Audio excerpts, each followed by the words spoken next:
Good morning all of you.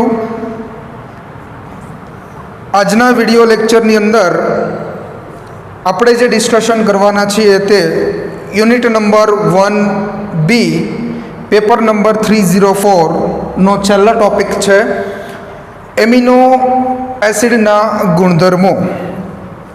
આગળના video લેક્ચરની અંદર તમે એમિનો એસિડનું વર્ગીકરણ, એમિનો એસિડ કોને કહેવાય, એમિનો એસિડના બનાવટ માટેની 4 કે 5 મેથડ જે તમે આગળ ડિસ્કશન કરી અને આ યુનિટનો છેલ્લો ટોપિક છે એમિનો એસિડના ગુણધર્મો। ઓકે, હવે બેઝિકલી એમિનો એસિડ છે તો એના બે પ્રકારના ગુણધર્મો હોય, એક તો ભૌતિક ગુણધર્મ, એક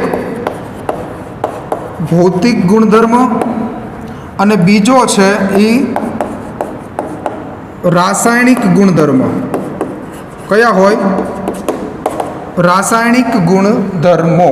ઓકે, હવે એમિનો એસિડની અંદર જો તમે ભૌતિક ગુણધર્મની વાત કરવામાં આવે તો એમિનો એસિડની અંદર તમને ખબર છે કે એની અંદર એક NH2 અને એક COOH સમૂહ આવેલા છે। તો એમિનો એસિડની અંદર NH2 અને COOH સમૂહ આવેલા હોય તો એ બેઝિક અને એસિડિક એ બંને ગુણધર્મ ધરાવે। એટલે આપણે શું કહી શકીએ કે એમિનો એસિડ છે એ કેવા છે? ઉભય ગુણધર્મી। ઉભય ગુણધર્મી। તો એમિનો એસિડનો પહેલો ભૌતિક ગુણધર્મ શું થયું? તો કે એમિનો એસિડ છે એ ઉભય ગુણધર્મી નેચર ધરાવે છે। ઓકે, બીજું વસ્તુ તમે જોઈ કે એમિનો એસિડ છે એ પ્રોટીનનું શું કરવામાં આવે?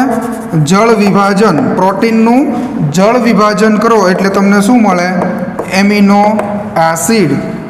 તો શું કહીશું આપણે કે એમિનો એસિડ છે એ પ્રોટીનના જળ વિભાજનથી મેળવવામાં આવે છે। એમિનો એસિડની અંદર NH2 અને COOH સમૂહ હોવાથી તે ઉભય ગુણધર્મી નેચર ધરાવે છે। ઓકે, એમિનો એસિડ છે એ કેવા છે? રંગવિહીન। એમિનો એસિડ છે એ કેવા છે? રંગવિહીન।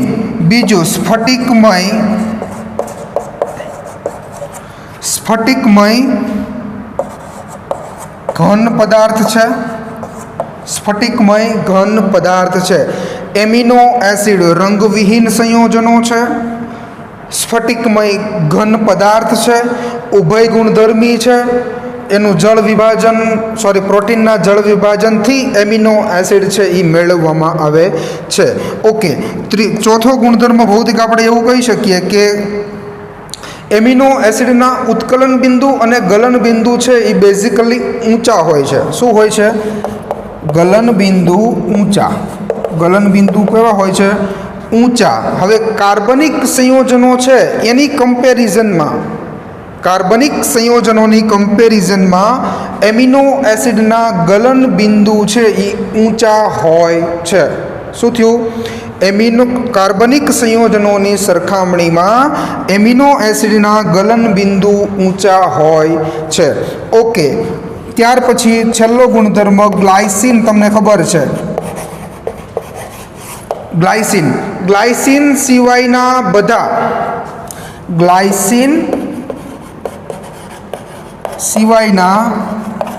બધા એમિનો એસિડ પ્રકાશ ક્રિયાશીલ છે।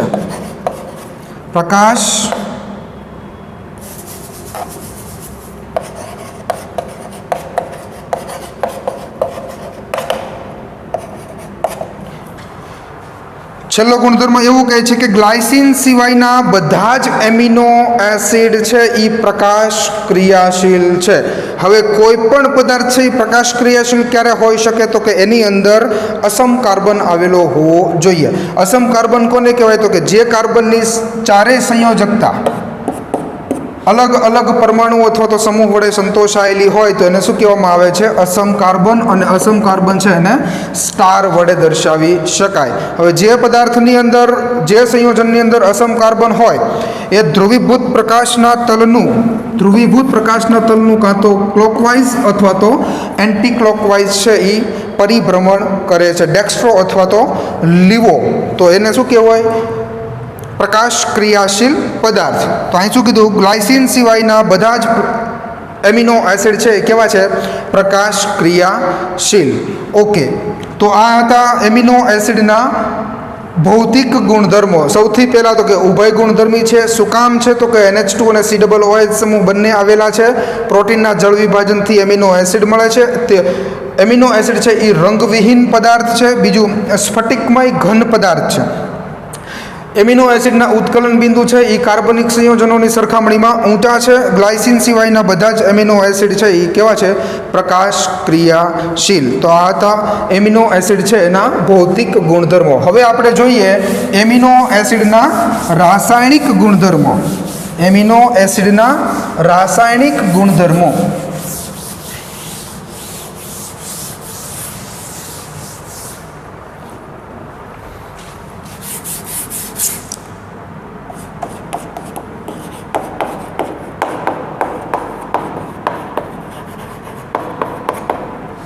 એમિનો એસિડના રાસાયણિક ગુણધર્મો. એમિનો એસિડના રાસાયણિક ગુણધર્મો. હવે તમને ખબર છે કે ફોર એક્ઝામ્પલ આપણી પાસે NH2 CH2 COOH ગ્લાયસિન આપણી પાસે છે. શું છે? ગ્લાયસિન. આ એક એમિનો એસિડ છે. હવે એમિનો એસિડના રાસાયણિક ગુણધર્મો છે જોવા હોય આપણે તો એમિનો એસિડ છે એની અંદર NH2 અને COOH બંને સમૂહ આવેલા છે. એટલે એમિનો એસિડ છે એ એસિડિક પણ વર્તે અને બેઝિક પણ વર્તે. તો એમિનો એસિડની અંદર બે પ્રકારની પ્રક્રિયાઓ જોવા મળશે. પહેલું, એમિનો સમૂહ સાથે પણ અલગ અલગ પ્રક્રિયાઓ થઈ શકે અને COOH સમૂહ સાથે પણ અલગ અલગ પ્રક્રિયાઓ થઈ શકે. ઓકે, તો સૌથી પહેલાં આપણે COOH સમૂહ સાથેની પ્રક્રિયાઓ જોઈએ કે એમિનો એસિડના રાસાયણિક ગુણધર્મો. ઓકે, સૌથી પહેલાં આપણે COOH સમૂહ સાથેની પ્રક્રિયા જોઈએ. તો અહીંયા આપણે NH2 CH2 COOH આ શું છે? ગ્લાયસિન. હવે સૌથી પહેલાં આપણે શું બનાવીએ? ક્ષાર. ક્ષાર ક્યારે બને? તો કે એસિડ અને બેઝ પ્રક્રિયા કરે તો શું બને? ક્ષાર અને પાણી. હવે આપણે અહીંયા કોની વાત કરીએ છીએ? COOH સમૂહ સાથે. અહીંયા કેવું છે? એસિડિક. તો એની સાથે ક્ષાર બનાવવો હોય તો કોની સાથે પ્રક્રિયા કરવી પડે? બેઝ સાથે. આનું નામ શું છે? NaOH. આ શું છે? NaOH. NaOH કેવો છે? Base, sodium hydroxide. ઓકે, તો આની અંદરથી શું બનશે? જુઓ, NaOH. આની અંદરથી રિમૂવ શું થશે? તો કે H2O, પાણી, પ્લસ શું બનશે? જુઓ અહીંયા NH2 CH2. આપણે COOH સમૂહની વાત કરીએ છીએ એટલે આ એઝ ઇટ ઇઝ રહેશે. CH2 COONA, સોડિયમ ક્ષાર. શું બનશે? સોડિયમ ક્ષાર. તો COOH સમૂહની NaOH સાથે પ્રક્રિયા કરો અથવા તો ગ્લાયસિનની NaOH સાથે પ્રક્રિયા કરો તો ક્ષાર અને આપણને પાણી મળે. ઓકે, ત્યાર પછી બીજી પ્રક્રિયા આપણે જોઈએ. સ્ટાર્ટિંગ મટીરિયલ તરીકે NH2 CH2 COOH અને શું કહેવાય? ગ્લાયસિન. ગ્લાયસિન છે એનું લિથિયમ એલ્યુમિનિયમ હાઇડ્રાઇડ સાથે રિડક્શન કરવામાં આવે તો તમને ખબર છે કે જો પ્રાઇમરી આલ્કોહોલનું ઓક્સિડેશન કરો એટલે તમને આલ્ડીહાઇડ અને એસિડ મળે. સેકન્ડરી આલ્કોહોલનું ઓક્સિડેશન કરો એટલે તમને કીટોન મળે. અને ટર્શરી એમાઇન છે ટર્શરી આલ્કોહોલ છે તો એનું ઓક્સિડેશન શક્ય નથી. હવે અહીંયા જો પ્રાઇમરી આલ્કોહોલનું ઓક્સિડેશન કરો તો એસિડ મળે. અહીંયા શું કરવાનું છે? રિડક્શન. કોનું? એસિડનું. આલ્કોહોલમાંથી જે એસિડ બને ઓક્સિડેશન કરો એટલે હવે એસિડનું તમારે પાછું આલ્કોહોલ મેળવવું હોય તો શું કરવું પડે? રિડક્શન. તો અહીંયા COOH સમૂહ છે, એસિડ છે, તો આપણે પ્રોડક્ટ શું મળશે? આલ્કોહોલ.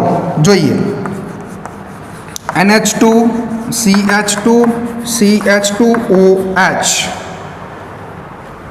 એસિડનું આલ્કોહોલમાં કન્વર્જેશન લિથિયમ એલ્યુમિનિયમ હાઇડ્રાઇડની તો બીજો રાસાયણિક ગુણધર્મની અંદર જુઓ C=OH સમૂહ કાર્બોક્સિલ સમૂહ સાથેની પ્રક્રિયામાં તો કે લિથિયમ એલ્યુમિનિયમ હાઇડ્રાઇડનું વડે રિડક્શન કરતાં અહીંયા શું તમને પ્રોડક્ટ મળે છે આલ્કોહોલ.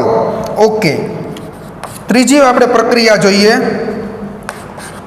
સ્ટાર્ટિંગ મટીરિયલ તરીકે NH2 CH2 COOH,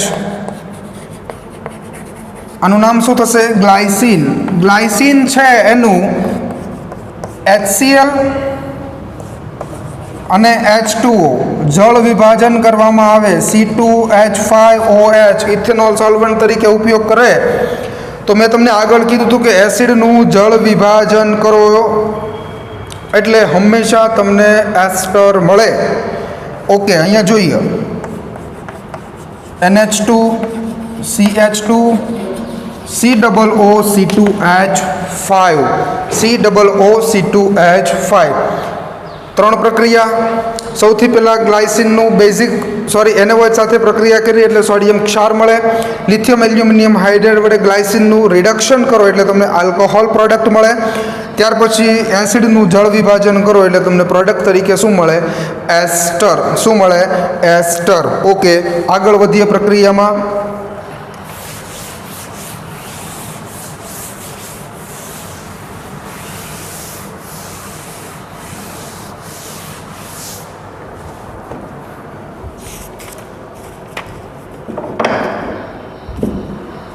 ત્યાર પછી આપણે ચોથી પ્રક્રિયા જોઈએ C=OH સમૂહની અંદર તો NH2 CH2 COOH આને કહેવામાં આવે છે ગ્લાયસીન. ગ્લાયસીન છે એની બેરિયમ ઓક્સાઇડની હાજરીમાં ગરમ કરવામાં આવે. ગ્લાયસીનને બેરિયમ ઓક્સાઇડની હાજરીમાં ગરમ કરવામાં આવે તો અહીંયા NH2CH3 plus CO2 carbon dioxide તો આને શું કહીશું આપણે મિથાઇલ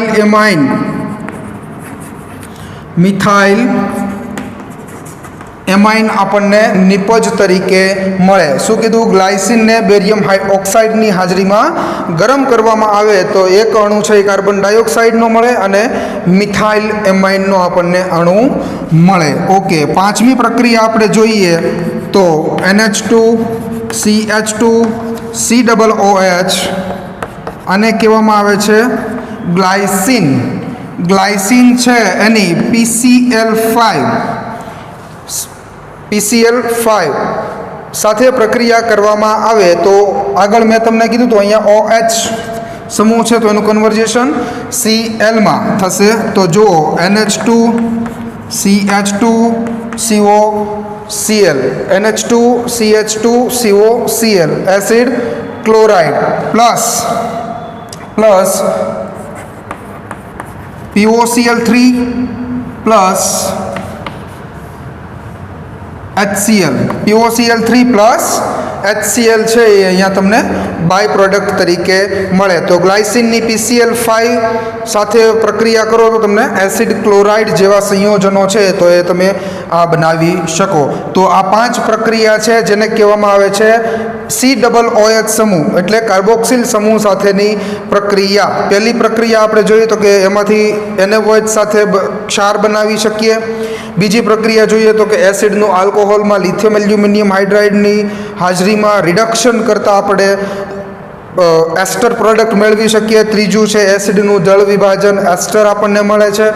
ચોથી પ્રક્રિયા બેરિયમ હાઇડ્રોક્સાઇડ સાથે એને ગરમ કરવામાં આવે તો મિથાઇલ એમાઇન જેવા સંયોજનો બનાવી શકીએ. પ્લસ પાંચમી પ્રક્રિયા PCl5 સાથે પ્રક્રિયા કરો તો એસિડ ક્લોરાઇડ જેવા સંયોજનો અને POCl3 અને HCl છે એ તમને બાય પ્રોડક્ટ તરીકે મળે. તો આ પાંચ પ્રક્રિયા છે એ C=OH સમૂહ સાથે આપણે એમિનો એસિડ સાથે આ પાંચ પ્રક્રિયા આપણે કરી અને આપણે અલગ અલગ પ્રકારના સંયોજનો છે આપણે મેળવી શકીએ. ઓકે, તો હવે આપણે જોઈએ C=OH સમૂહ સાથેની પ્રક્રિયા જોઈએ. હવે આપણે જોઈએ NH2 એટલે એમાઇન સંયોજનો એમાઇન એટલે NH2 સમૂહ સાથેની અલગ અલગ પ્રક્રિયાઓ.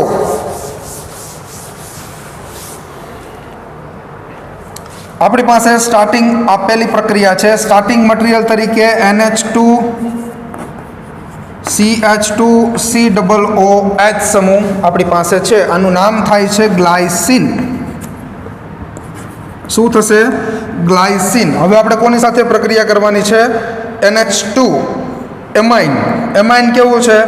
બેઝ. ઓકે. હવે અહીંયા તમારે સોલ્ટ બનાવવો હોય તો અહીંયા શું લેવું પડે? એસિડ.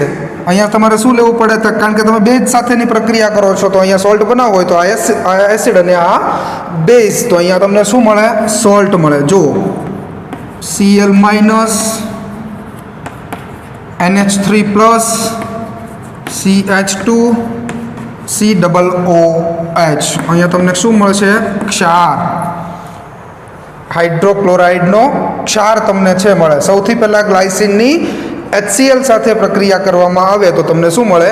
ક્ષાર. આની અંદરથી પ્લસ H2O એટલે પાણી. H2O એટલે પાણી તમને મળે. ઓકે. પહેલાં સોલ્ટ બનાવ્યો આપણે. COOH સમૂહ સાથે પ્રક્રિયા કરી હતી આગળ. આ એસિડ છે એટલે આપણે અહીંયા શું લીધું હતું? બેઝ. તો એમાંથી પણ એસિડ અને બેઝ સાથે પ્રક્રિયા કરી અને ક્ષાર અને પાણી છે મળે. ઓકે. ત્યાર પછીની બીજી પ્રક્રિયા છે એસિટિલેશન.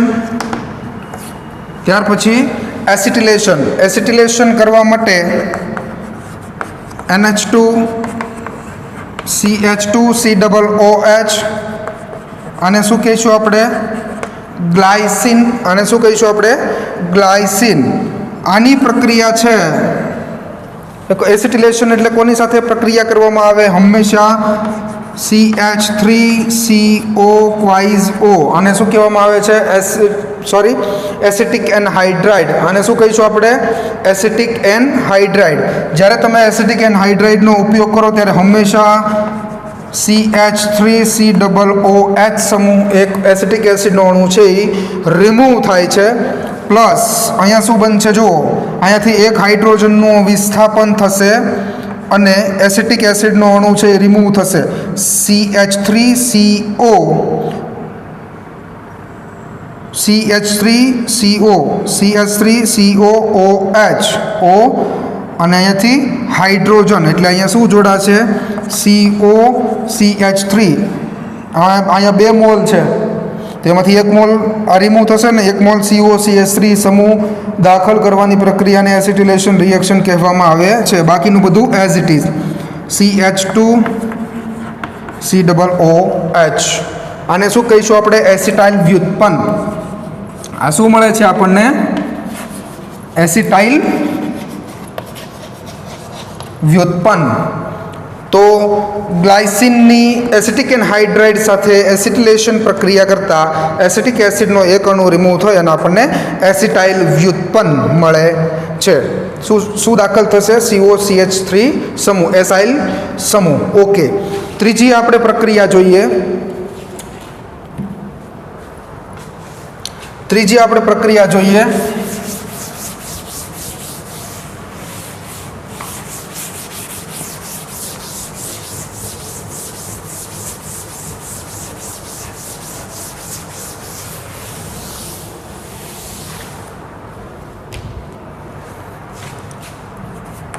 ત્રીજી પ્રક્રિયા છે બેન્ઝોઇલેશન.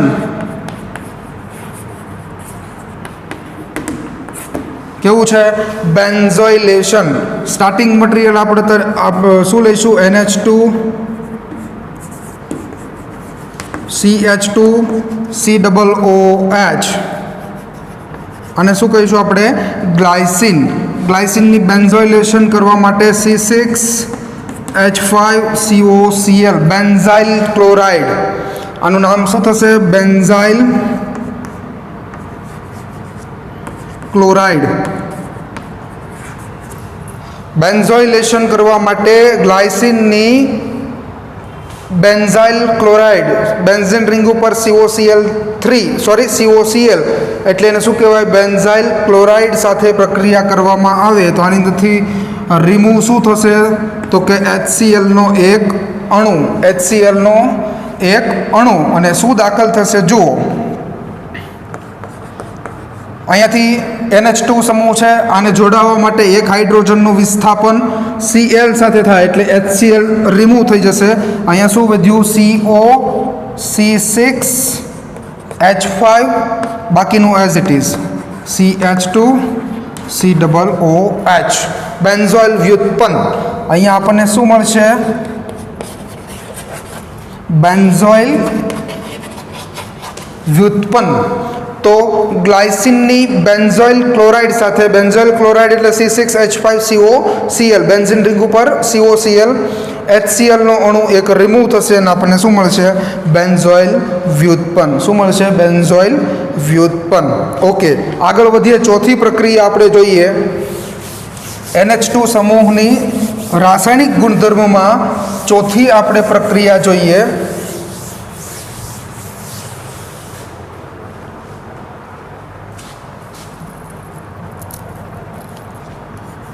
ચોથી પ્રક્રિયા છે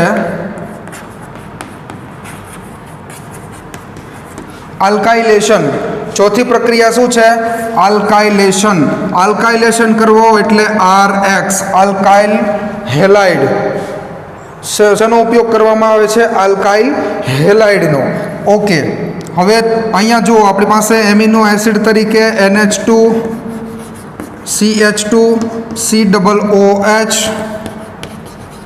આનું નામ શું થશે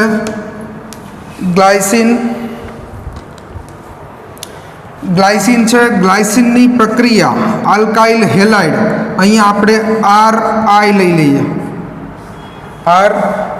લઈએ આલ્કાઇલ આયોડાઇડ હવે આની પ્રક્રિયા છે આલ્કાઇલ હેલાઇડ સાથે કરવામાં આવે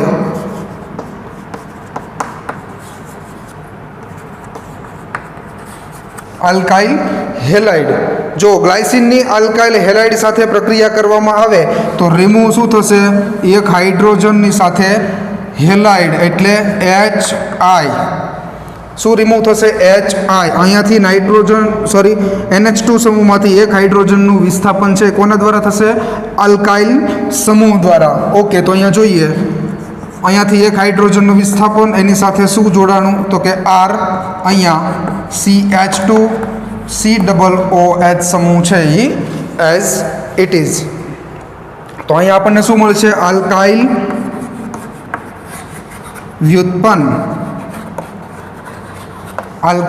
વ્યુત્પન્ન તો ગ્લાયસિનની આલ્કાઇલ હેલાઇડ સાથે પ્રક્રિયા કરવામાં આવે તો શું મળે આલ્કાઇલ વ્યુત્પન્ન છે આપણે બનાવી શકીએ ઓકે ત્યાર પછી પાંચમી આપણે પ્રક્રિયા જોઈએ તો NH2 CH2 COOH આનું નામ થાય છે ગ્લાયસિન આનું નામ શું થાય છે ગ્લાયસિન છે એની HNO2 એટલે નાઇટ્રસ એસિડ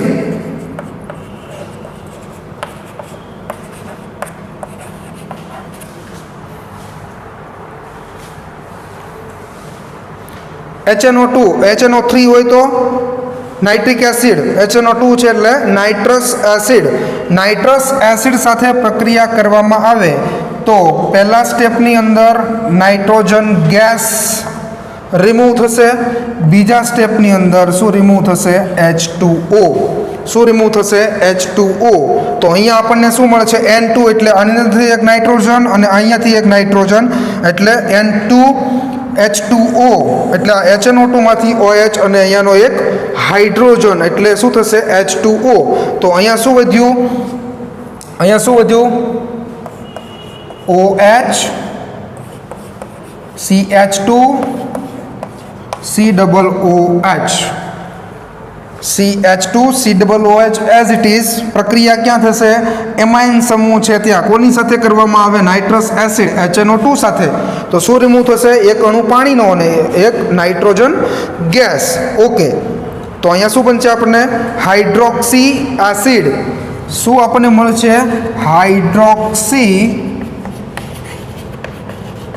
હાઇડ્રોક્સી એસિડ શું આપણને અહીંયા મળશે આપણને હાઇડ્રોક્સી એસિડ જેવા સંયોજનો છે એ આપણે નાઇટ્રસ એસિડ સાથે પ્રક્રિયા કરી અને આપણે મેળવી શકીએ તો આ NH2 અને COOH સમૂહ સાથેની રાસાયણિક ગુણધર્મની અંદર આપણે અલગ અલગ પ્રકારની આપણે પ્રક્રિયાનું છે ડિસ્કશન કર્યું, કારણ કે બે એમ્ફોટેરિક નેચર ધરાવે છે એટલે NH2 અને COOH બંને સમૂહ સાથે અલગ અલગ પ્રકારની છે એ પ્રક્રિયા થઈ અને આપણને અલગ અલગ પ્રકારના કમ્પાઉન્ડ છે આપણને એમિનો એસિડ દ્વારા મેળવી શકીએ. ઓકે, હવે ક્યારેક એવું, આ તો આપણે જોયું કે NH2 સમૂહ સાથે પ્રોપર પ્રક્રિયા કરી, COOH સમૂહ સાથે આપણે પ્રોપર પ્રક્રિયા કરી. હવે અમુક પ્રક્રિયાઓ એવી થાય કે એક જ પદાર્થની અંદર, એક જ એમિનો એસિડની અંદર, એટલે COOH અને NH2 બંને સમૂહ સાથે બંને ક્રિયાશીલ સમૂહ સાથે એક સાથે પ્રક્રિયા થાય તો આપણને કેવું સંયોજન મળે તેનું આપણે એક એક્ઝામ્પલ જોઈએ કે NH2 અને COOH સમૂહ સાથે બંને ક્રિયાશીલ સમૂહ સાથે પ્રક્રિયા.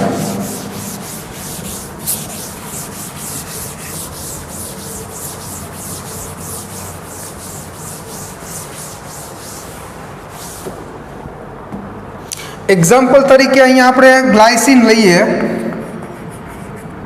CH2 COOH NH2, આને શું કહીશું આપણે? ગ્લાયસીન. હવે આ એવું એક્ઝામ્પલ છે કે જેમાં COOH અને NH2 સમૂહ આવેલું છે, તો બંને ક્રિયાશીલ સમૂહ સાથે એક સાથે પ્રક્રિયા થશે. Okay, plus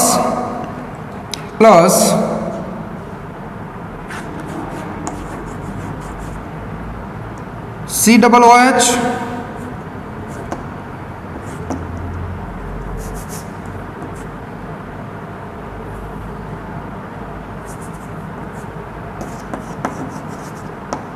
CH2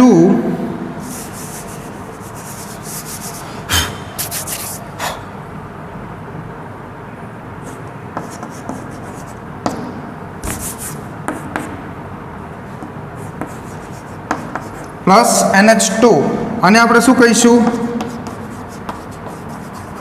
glycine. NH2 CH2 COOH CH2 NH2 બંને અણુ કેવા છે? ગ્લાયસીનના છે, પણ અલગ અલગ લખ્યા છે. ઓકે, હવે જુઓ આની અંદર શું થશે? 2 મોલ પાણીના અણુ રિમૂવ થાય છે.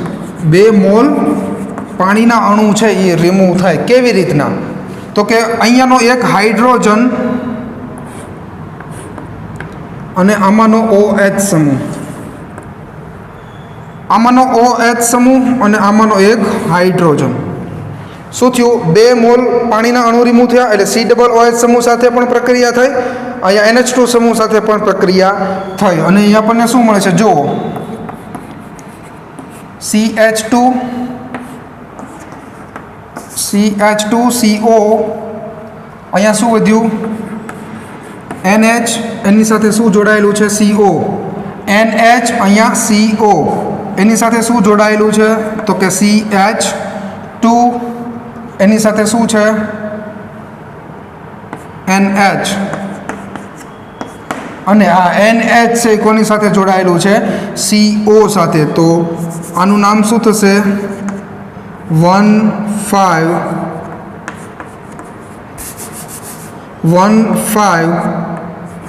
ડાયકીટો પિપ્રામીન. 1,2 ડાયકીટો 1,2 ડાયકીટો પિપ્રામીન.